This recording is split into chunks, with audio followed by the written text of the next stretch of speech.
All right, class, we're going to talk about a drug today, kind of one of our top shelf ones. Definitely EMTs can administer this. And so, again, we're going to talk about nitroglycerin. And, oh, yeah, bring on the headache because I will explain why here in just a minute.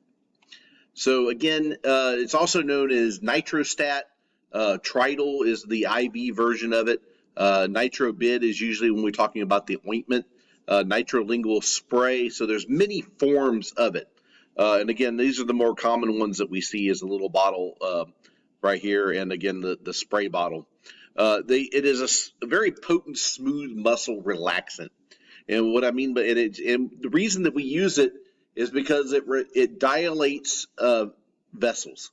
It dilates all the vessels for that matter, but especially it will dilate coronary arteries, which will allow blood flow through potentially blocked or severely blocked lumen of an artery, especially a coronary artery.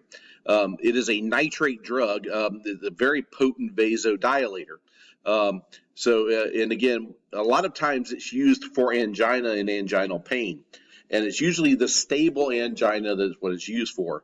When a patient has a narrowing coronary artery disease, microvascular disease, very popular for use of those.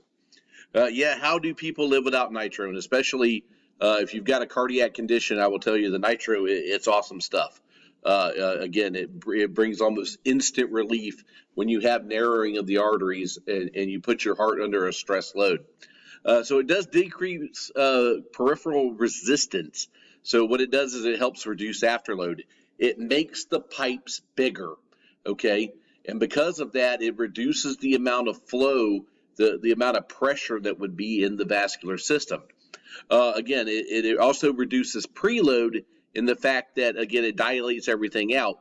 So it doesn't allow, by making the pipes bigger, you make it to where the blood doesn't get back to the heart with a higher pressure. Now, again, sometimes that's a good thing, and sometimes that's not a good thing, and it depends on your clinical presentation. So it takes about 1 to 3 minutes for this to actually start working, but the duration is about 20 to 30 minutes. Now, one of the things I get asked a lot is well, why do we give a nitroglycerin every 5 minutes?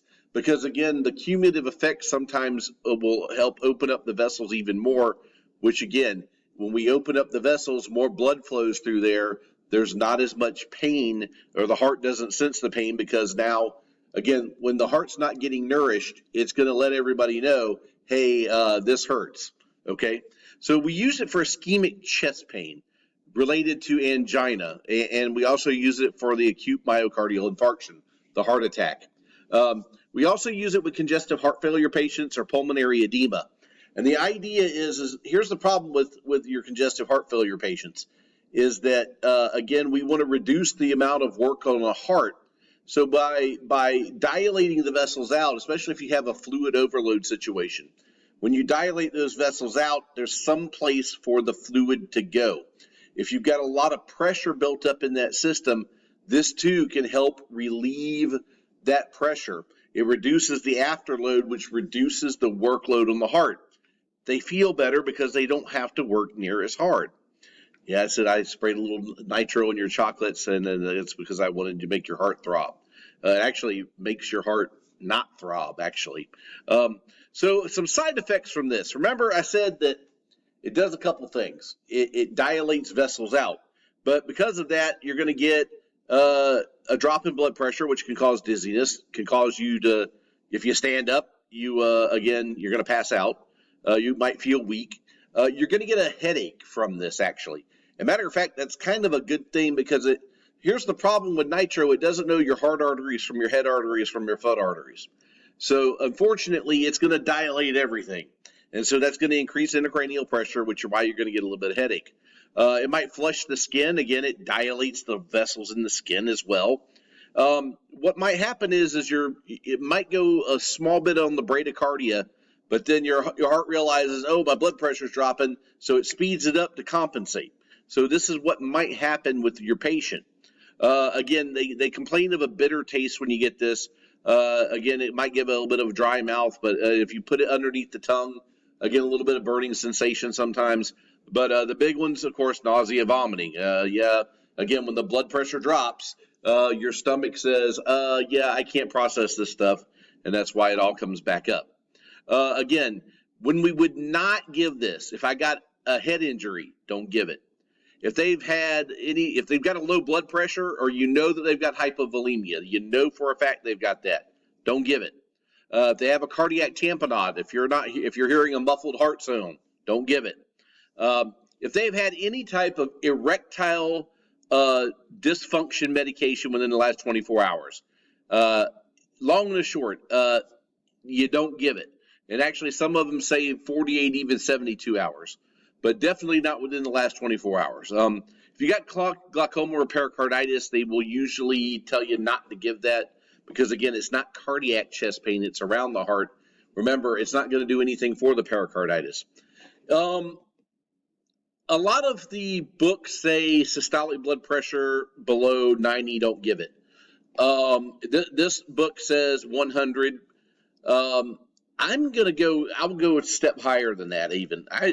I'm kind of leery about giving it even with a 110 blood pressure.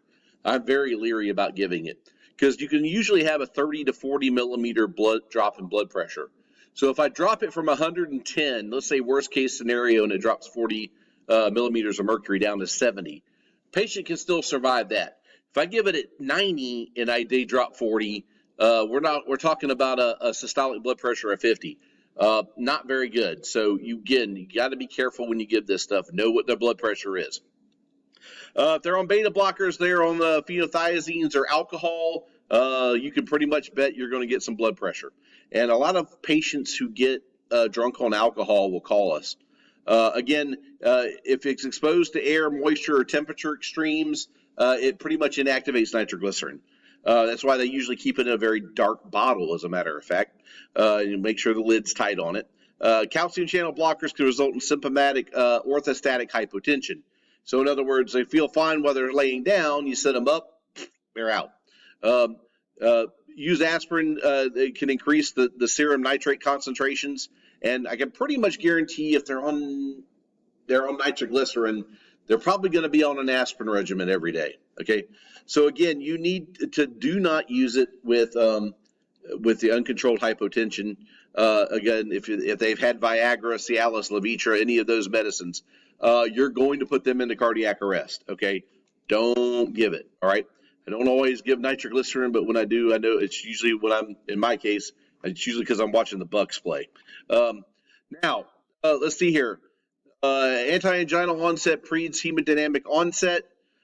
Usually, if in other words, the blood pressure is gonna have an effect, and you give it, they're gonna feel better, and then all of a sudden their blood pressure is gonna drop. Again, if they're using a spray, shaking inactivates it. So again, it's got plenty of propellant in it. So again, usually you just prime it one time and then you spray it. Again, the active ingredient will sting if it's administered sublingually. And again, the tablets, again, keep them out of the light, keep them out of heat, and they really shouldn't be exposed to air, okay? And then once opened, it has a shelf life of 90 days. So be sure you mark that on your bottle what day it was open. Again, it's might be necessary to remove nitro patches and wipe the skin prior to cardioversion and pacing. Nitroglycerin does blow up with electrical current. Nitroglycerin infusion needs to be done by a pump. Don't free flow it. Okay, I can't stress that enough. This is a medicine that we absolutely have to have a pump on. Again, tolerance to nitrates easily develop. So again, requiring stopping the nitro drip for about 6 to 8 hours. So if they build up a tolerance to this, you're going to have to leave them off the nitrates for a rather extended amount of time. So you better have a backup plan if that happens. And if they have a nitro patch on and a nitro drip, you're kind of like double dipping there. You're hitting them with both sides really hard. So, and again, IV form is the best form because, again, if you have a problem, you just simply shut it off. All right, so these are our preparations. Tridol is a 0.3 milligram tablets or fluids. 0.4 milligram tablets is nitrostat. And again, your meter dose sprays, and then the 2% ointment. 1 inch is equal to, again, shoot, I got to remember that. It's equal basically to 400 micrograms, but it's a slow, it's not I'm sorry, 6.25 milligrams, but it's slow absorbing. So with that being said, a very slow absorbing medication at that point. So again, your dosing is usually 400 micrograms or 0.4 milligrams. Okay, that's what's in the tablet. Repeat every 5 minutes. An ointment, you usually use 1 inch. We place it on either the deltoid or the shoulder blade or the front of the chest. Again, it's a slower and more constant absorption method.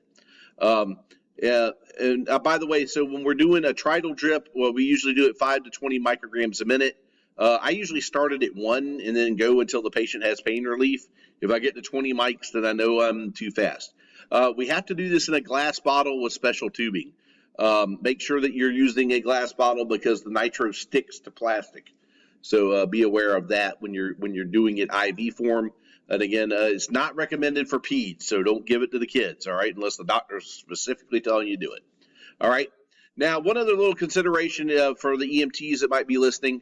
So this medicine, again, you really do need to call for orders for this, but you need to make sure that it is cardiac chest pain. We should not be giving this for if they get a deep breath that hurts worse. That's usually a lung pain. And again, you want to use it for cardiac or heart-related chest pain.